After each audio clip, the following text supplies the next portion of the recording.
Quer continuar bem informado? Inscreva-se em nosso canal do YouTube, curta nossa fanpage no Facebook e acesse nosso portal jornalcidade.net.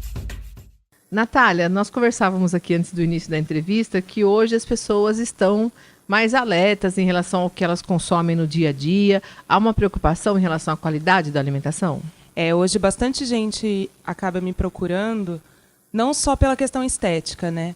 Mas também pela questão da saúde. Eu quero melhorar a minha alimentação, estou me alimentando mal. E eles acabam percebendo que o corpo, né, pede isso. Então, eu tenho bastante procura hoje, ainda bem, né? Saindo dessa questão só estética e voltada mais para a saúde mesmo. Para a saúde.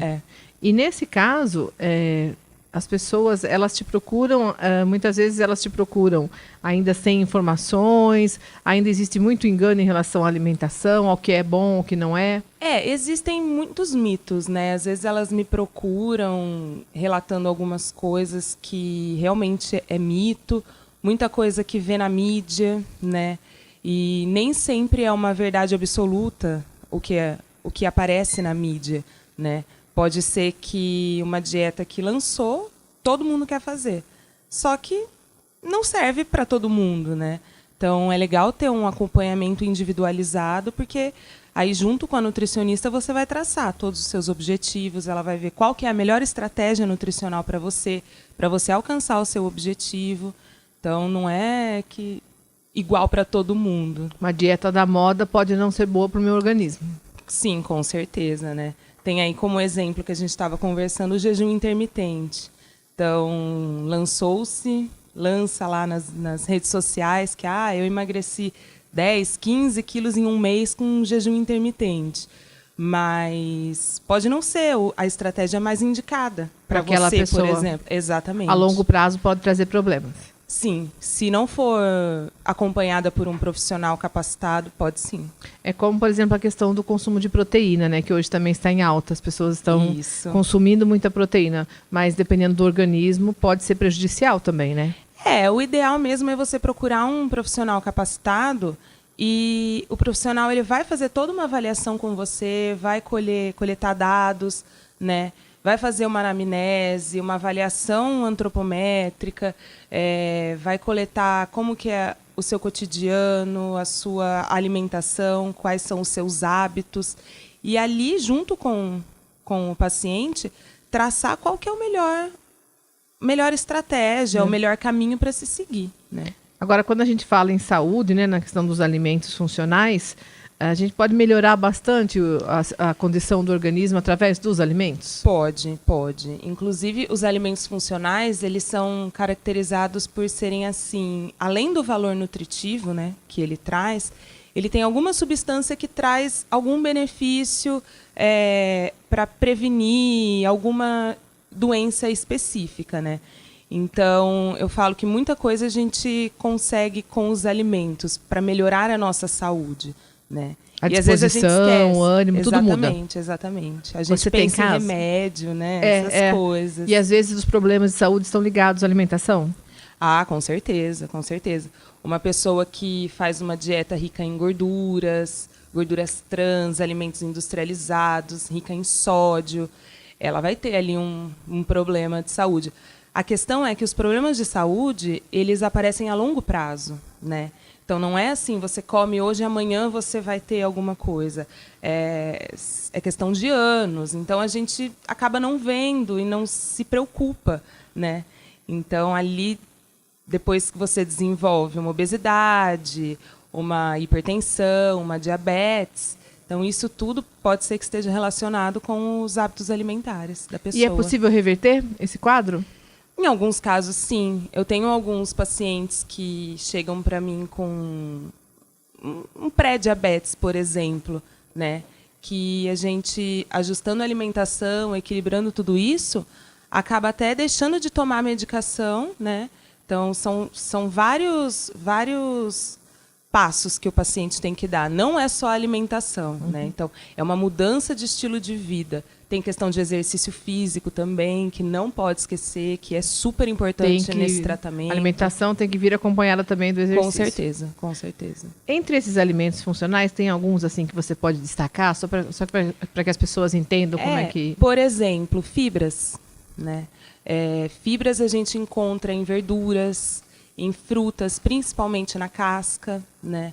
Em alimentos integrais, né? E é importante frisar isso, os alimentos integrais. Hoje em dia, é muito importante a gente ler o rótulo dos alimentos. Porque, por exemplo, os pães. Não são todos os pães que tem no mercado que são 100% integrais, né? Então, a gente tem que ler o rótulo lá, tem que ver se é farinha 100% integral. Às vezes, algum ingrediente ali que é farinha de trigo enriquecida com cálcio, com ferro, alguma coisa. É o trigo normal. Então, ele acaba não sendo 100% integral, né? E as fibras, elas são super importantes para regular o nosso intestino, ajuda a diminuir níveis de colesterol, tudo isso. Então, é um alimento que a gente precisa incluir. Um alimento não, um nutriente, né, que a gente precisa incluir. A gente percebe, né, nas orientações, no caso você está falando aqui, que geralmente o caminho é buscar uma alimentação mais natural, né? Fugir um pouco dos industrializados. Dos industrializados, Os industrializados geralmente não são bons para a saúde. Hoje em dia eu até brinco, né, que a gente está voltando às origens, né? Hoje as pessoas estão procurando muito alimentos orgânicos, né? Por exemplo, frango caipira. Então, é muita alimentação que a gente... É uma volta ao passado. Isso, exatamente, né? Sem agrotóxico. Porque a gente acabou percebendo que isso tudo trouxe problemas para a saúde, né? Então, hoje as pessoas estão muito mais preocupadas em relação a isso. A busca de alimentos orgânicos é muito grande, né? E o mercado também se expandiu. Oferece mais opções hoje. Oferece mais opções, com certeza, com certeza. No caso das famílias, né, dos ouvintes que estão aí acompanhando a sua entrevista, que tem crianças, é importante já desde cedo mudar esses hábitos, né? Já oferecer uma alimentação mais saudável. Com certeza. E outra coisa que é muito importante também quando eu atendo crianças o hábito da família vai influenciar diretamente na criança. A criança vai crescer comendo o que a família come, né? Não adianta querer que a criança seja saudável se os adultos estão comendo de forma errada. Não adianta querer que a criança não tome refrigerante se a família toma refrigerante todos os dias, né? Então, tem que ser uma mudança geral ali. Isso não só para as crianças, mas principalmente para as crianças, porque ela vai fazer, né, o que os pais, ela vai se espelhar geralmente nos pais, na família, nos familiares mais próximos. Então, isso é bem importante. E, assim, você mudando seus hábitos alimentares desde cedo, a predisposição a ter alguma doença relacionada à alimentação vai ser muito menor no futuro. O açúcar é o vilão realmente da alimentação, Natália? Não só o açúcar, né? Tem vários outros nutrientes que são vilões, como gorduras trans, né? Hoje fala-se muito de gordura saturada, né? Antigamente a gordura saturada era um vilão. Hoje ela não é nem tão mais um vilão. A gordura saturada é a gordura proveniente da proteína animal, né? Da proteína não, dos alimentos de origem de animais. Mas assim, hoje as pessoas estão meio que banalizando também o consumo de gordura saturada, né? E diretrizes de cardiologistas, eles falam que o consumo de gordura saturada não deve ser sem limites, né? Existe um limite. Existe um limite para se consumir a gordura saturada. Por isso que é importante ter um controle, ter uma dieta orientada, devidamente orientada, não é? Com certeza. Nós estamos conversando com a nutricionista do Santa Filomena, a Natália Ost. Natália, você falou sobre a questão de consumo de cascas de frutas, né? Isso. Que muitas pessoas ainda têm dúvidas. Elas podem ser consumidas? Quais frutas que a gente deve comer com a casca? Todas que sejam possível comer com a casca é interessante, porque, como eu disse, na casca é onde encontra-se a maior concentração de fibras, né? Então, desde que ela seja higienizada corretamente... É para lavar com uma esponja e sabão? pode se lavar. Tem gente que tem esse hábito. Né? A questão do sabão não é necessário. O que a gente, por exemplo, lá no hospital, a gente utiliza é o hipoclorito, que vai matar todos os micro-organismos que se encontram ali. Né? Fazer aquela imersão com aquela água. Solução com água, hipoclorito, tudo. Isso pode ajudar também. Porque tem aquele temor também de agrotóxico, de alguma coisa que esteja na casca e que possa fazer mal. Isso, exatamente. É o mesmo procedimento com verduras também, né? Isso, exatamente. Então, fazendo isso, tá tranquilo para poder se consumir. Ele acaba matando os micro-organismos existentes. Nós temos uma pergunta aqui, uma curiosidade também que eu já ouvi de várias pessoas. O senhor Antônio, quero agradecer a participação do ouvinte do bairro Santana, ele pergunta se é preferível consumir manteiga ou margarina. Essa é uma questão bem legal. Dúvida cruel. Então, como eu disse, a manteiga, como ela é de origem animal, ela tem gordura saturada, né? E antigamente a gente, nossa, não imagina, né? Você vai consumir margarina em vez de manteiga.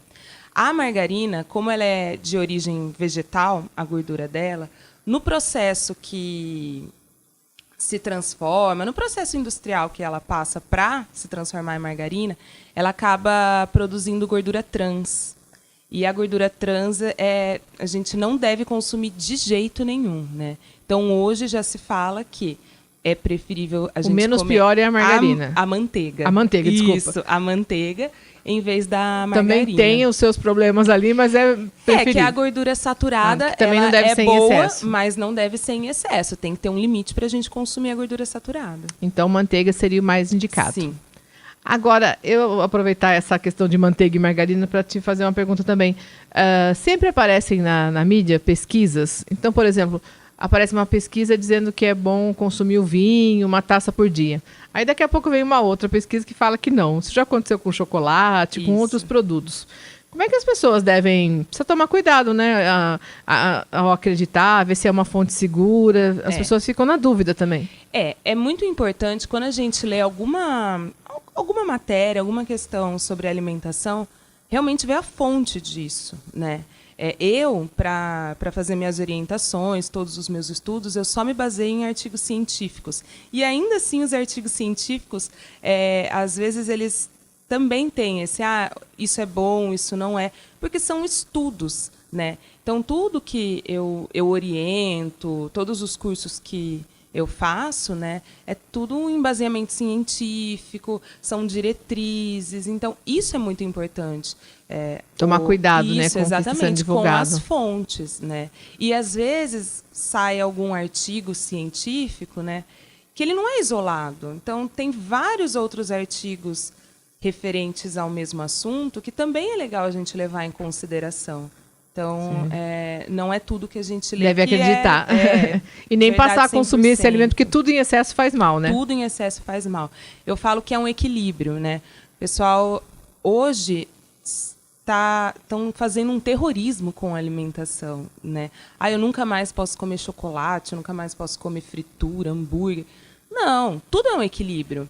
Se você comer rotineiramente hambúrguer, pizza, pastel, óbvio que isso não é bom, né?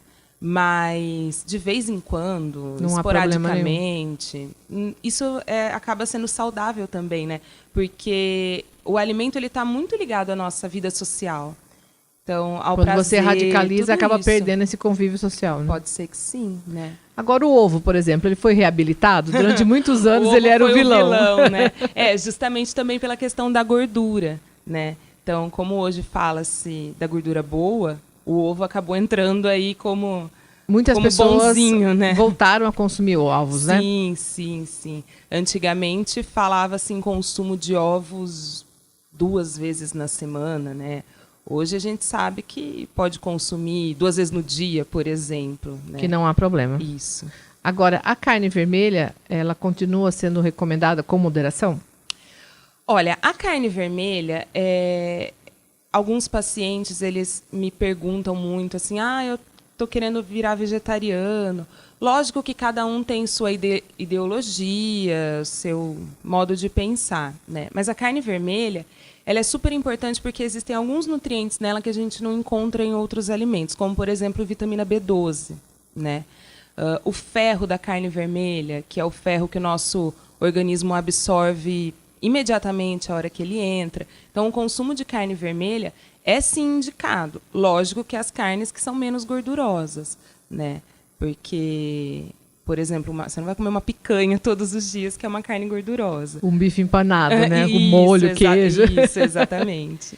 Agora, muitas pessoas também estão optando por uma alimentação vegetariana ou vegana. Nesses casos, elas devem ter uma orientação para compensar essa falta de vitaminas. Sim. Isso é importante, né? Porque, às vezes, quando a pessoa começa, né? Ah, não, eu quero parar de comer carne, né? Ela fica meio perdida. Eu tenho alguns pacientes que me procuram justamente para ter opções, para não deixar de consumir nenhum nutriente. Então, é importante procurar uma ajuda profissional. Uma ajuda também para não trazer prejuízo à saúde. Exatamente. Nós temos mais uma pergunta aqui. Sobre o sal. Que surgiram vários tipos agora de sal e as pessoas ficam em dúvida também. Existe um tipo que é mais saudável, que deve ser consumido? Olha, eu falo que é assim, é meio que parecido com o açúcar, né? Tudo é açúcar e tudo é sal, né? Então, o quanto menos a gente puder consumir, porque é melhor, né? Porque o sódio, ele já existe em alguns alimentos, né? Já tem alguns alimentos que são fontes, né? E alguns alimentos, a maioria tem o sódio na sua composição. Então, quando a gente coloca sal, a gente está adicionando mais sódio, né, na nossa dieta. Então, quanto a gente puder diminuir esse consumo, é a melhor opção. Então, é legal a gente optar, em vez de colocar o sal, colocar temperos. Então, alho, cebola, cebolinha, salsinha, ervas, em geral. Temperos naturais, né? Isso, porque aí a gente consegue dar sabor na comida, né?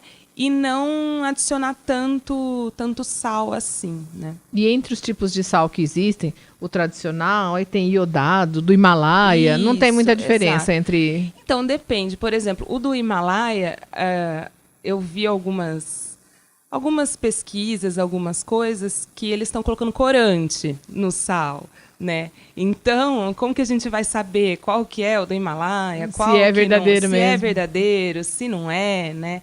Então, o que eu sempre indico é reduzir o consumo mesmo, né? De qualquer tipo de sal. Esses temperos prontos têm muito sal também, né? Muito. Tudo que é industrializado acaba tendo muito sódio. Tudo que é em pó acaba tendo muito sódio. Então, todos os temperos prontos, caldos, sucos de saquinho, sopas de saquinho, tudo isso a gente deve evitar mesmo no nosso dia a dia, tá? Porque realmente tem muito sódio. Pode trazer prejuízo à saúde. Antigamente o pessoal tomava muito, né, suco de saquinho. Hoje é bem difícil. É bem difícil mesmo alguém que chega para mim e relata que consome diariamente. Exatamente. Antes era na hora do almoço da família, tinha ali uma jarra desse suco, né? Tinha. Assim como o refrigerante também deve ser evitado, né, Natália? Todo dia.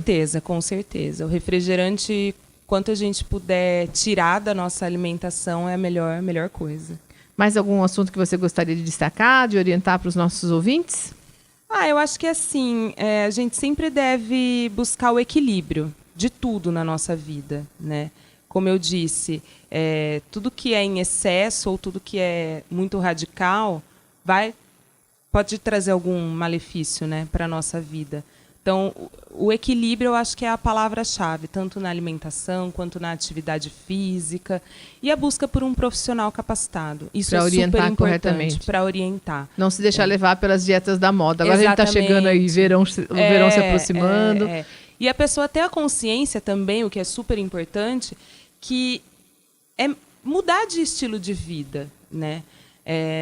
O que eu brinco até no consultório, eu falo assim, isso aqui, né, que eu estou te passando, não é um tratamento que você vai fazer e depois você vai abandonar, né? É uma coisa que você tem que ter para a sua vida. Por exemplo, o consumo dos alimentos funcionais, né, eles devem ser diariamente, né? Não é assim, eu vou consumir uma semana e vou colher os benefícios. Não é dessa forma. O resto tem que ser diariamente. Tem que ser diariamente. Se você come, você colhe os benefícios. Se não, não, né? Alimentação, atividade física, é tudo assim. Então, tem que ser mudança de estilo de vida mesmo.